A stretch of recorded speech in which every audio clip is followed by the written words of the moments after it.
नमस्कार. जशी जशी कापूस पेरणीची वेळ जवळ येत आहे तसतसं कापसाच्या एसटी बियाणाबद्दलची चर्चा सुरू झालेली आहे. नेहमीच येतो पावसाळा अशा पद्धतीने शरद जोशींचे समर्थक शेतकरी संघटनेचे कार्यकर्ते, माझे जुने सहकारी, STBTला कायदेशीर करा अशी मागणी करत महाराष्ट्रात आंदोलन करतात. पण गुजरातमध्ये हे सर्रास वापरलं जात आहे आणि गुजरातमधून संपूर्ण देशात याचा संपूर्ण पुरवठा होतो आहे आणि कुठेही हाक नाही आणि बोंब नाही. माझा या टेक्नॉलॉजीला विरोध नाही आहे. जी काही नवीन टेक्नॉलॉजी आहे ती यायलाच पाहिजे, ती शेतकऱ्यांना मिळालीच पाहिजे. पण मी सुरुवातीपासून संकरित बियाण्याची जेव्हा सुरुवात झाली आणि त्याच्यानंतर गावात जशी जशी मजुरी वाढायला लागली, मी स्वतः संकरित कापूस बियाण्याचा उत्पादक शेतकरी होतो. अंकुर या कंपनीचा मी उत्पादक होतो. पण मजुरी वाढली आणि संकरित बियाणं तयार करणं कठीण होत गेलं, कारण नर आणि मादी या दोन जातीमधनं मादीवर नराचं फूल घासावं लागतं. हे मॅन्युअल लेबर आहे, मानवी श्रम वापरावे लागतात. आमच्या मायमाऊलीची मजुरी वाढली आणि ती वाढायलाच पाहिजे, मग हे परवडत नाही. गुजरातमध्ये मजुरी स्वस्त होती म्हणूनच तिथे संकरित बियाण्याचं उत्पादन सुरुवातीला सुरू झालं. आज मी त्यावर विशेष बोलणार नाही, पण या STBTच्या महाराष्ट्रातल्या या राजकारण, अर्थकारण याच्याबद्दल बोलणार आहे. महाराष्ट्राचे माजी मंत्री, राज्यमंत्री कृषीचे सदाभाऊ खोत हे शेतकरी संघटनेची नवीन पिढीतली मुलूक मैदान तोफ ही भाजपनं आपल्याजवळ केली, कारण त्यांना मराठा नेता हवा होता. अत्यंत स्पष्टपणे बोलतोय मी हे. आता ते मंत्री नाही आहेत, पण त्यांची रय्यत संघटना आहे, ते स्वाभिमानी शेतकरी संघटनेतनं राजू शेट्टीपासून दूर झालेले आहेत. काल त्यांनी ही घोषणा केली की ते महाराष्ट्रात STBT कॉटन करता आंदोलन करणार आहे. आंदोलनाचं कारण काय, तर महाराष्ट्र सरकारने, म्हणजे देवेंद्र फडणवीस मुख्यमंत्री आहेत त्या सरकारने एक आदेश काढलेला आहे. म्हणतात की जिथे जिथे STBT हे चोरून येत असेल त्याला पकडा, त्याच्यावर छापे टाका, त्यांच्यावर पोलीस फौजदारी गुन्हे दाखल करा, शेतकऱ्यांच्या शेतावर जाऊन त्यांना पकडा. सदाभाऊ खोत फार छान शेतकऱ्यांच्या बाबतीत बोललेत की शेतकऱ्यांच्या घरी 12 फुटाचा चाबूक अजूनही आहे. हे सरकारी अधिकारी जर शेतकऱ्यांना त्रास देत असतील तर त्या चाबुकाचा फटका त्यांना बसल्याशिवाय राहणार नाही आणि मी स्वतः यवतमाळ जिल्ह्यात जाऊन आंदोलन करणार आहे. अरे बाबा रे, गुजरातमधनं हे बियाणं येतं आहे ना, मग गुजरातचा मुख्यमंत्री हे बियाणं येऊ देतो ना, उत्पादनही होऊ देतो. आणि महाराष्ट्राच्या मुख्यमंत्र्यांच्या संमतीशिवाय असे आदेश निघू शकतात का? मी असं म्हणणार नाही की अधिकाऱ्यांना चाबूक का मारता, जिथून गंगोत्री आहे तिथेच चाबकाचे फटके काने वगैरे हे जाऊ द्या. कारण मी 2019 देशाचे प्रधानमंत्री नरेंद्र मोदी साहेबांना सुद्धा या विषयावर पत्र टाकलेलं आहे. ते पत्रही मी सदाभाऊ खोत यांना पाठवलेलं आहे.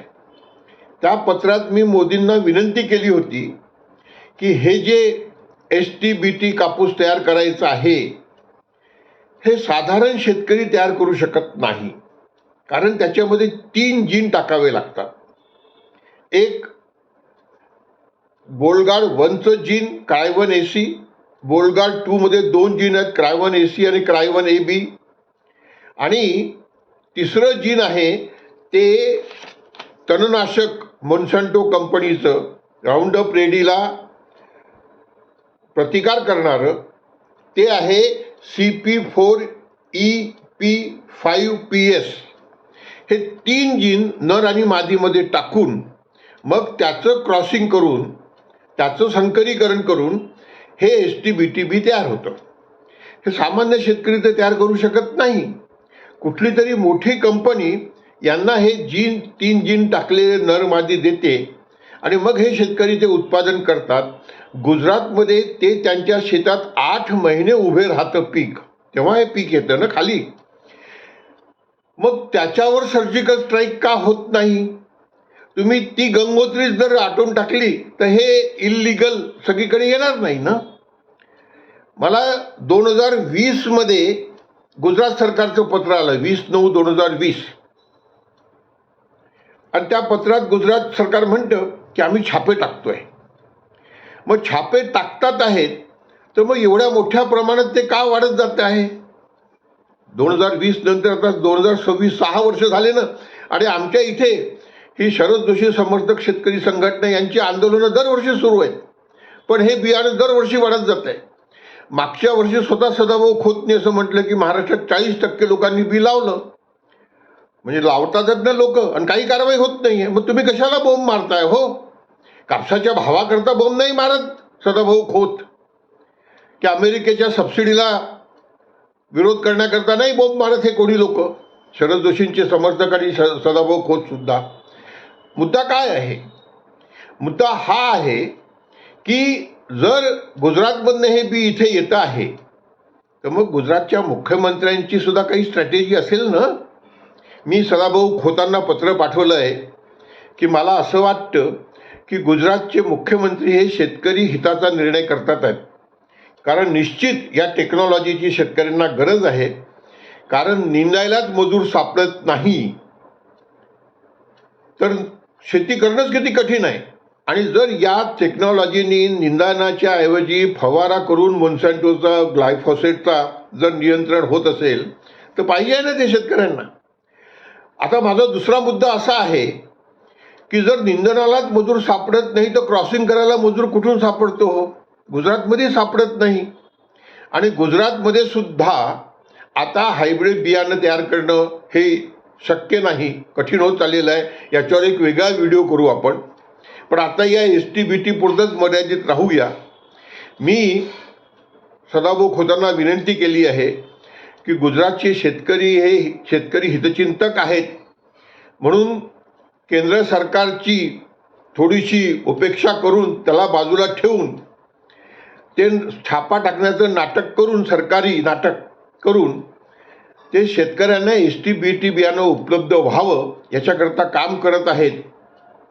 आणि याच्यामुळे आपण गुजरातला जाऊ, त्यांना मी आमंत्रण दिलेलं आहे की या आपण सोबत जाऊ गुजरातला.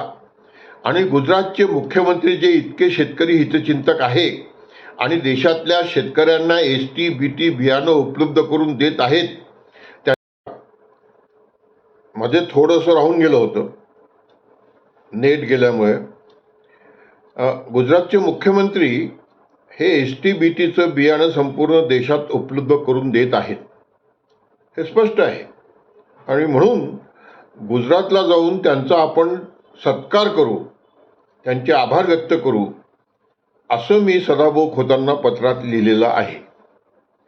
आणि असं जर आपण केलं तर तो निरोप महाराष्ट्रातल्या सरकारलाही जाईल, देवेंद्र फडणवीस यांनाही जाईल, सरकारी अधिकाऱ्यांनाही जाईल आणि शेतकऱ्यांना त्रास देण्यात काही अर्थ नाही हे त्यांच्या लक्षात येईल. आणि सगळ्यात महत्त्वाचा मुद्दा म्हणजे देवेंद्र फडणवीसचं सरकार आणि देवेंद्र फडणवीस आमचे मुख्यमंत्री हे शेतकरी विरोधी आहे, हा जो प्रचार होऊ शकतो तो प्रचार पण होणार नाही.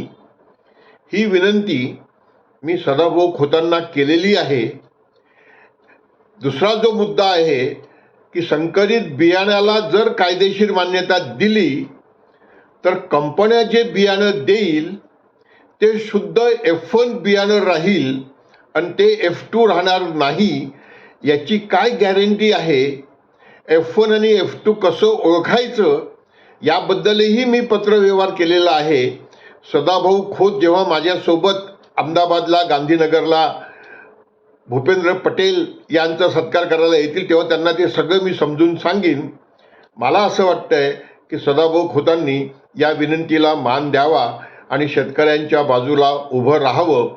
शेतकऱ्यांची बियाण्यामधली लूट तर थांबवावीच, पण शेतकऱ्यांच्या कापसाला भाव अमेरिकेच्या सबसिडीमुळे मिळत नाही हे सुद्धा देवेंद्र फडणवीस यांना, मोदींना, शहांना समजून सांगण्याकरता आम्हाला साथ द्यावी हीच नम्र विनंती. नमस्कार. धन्यवाद.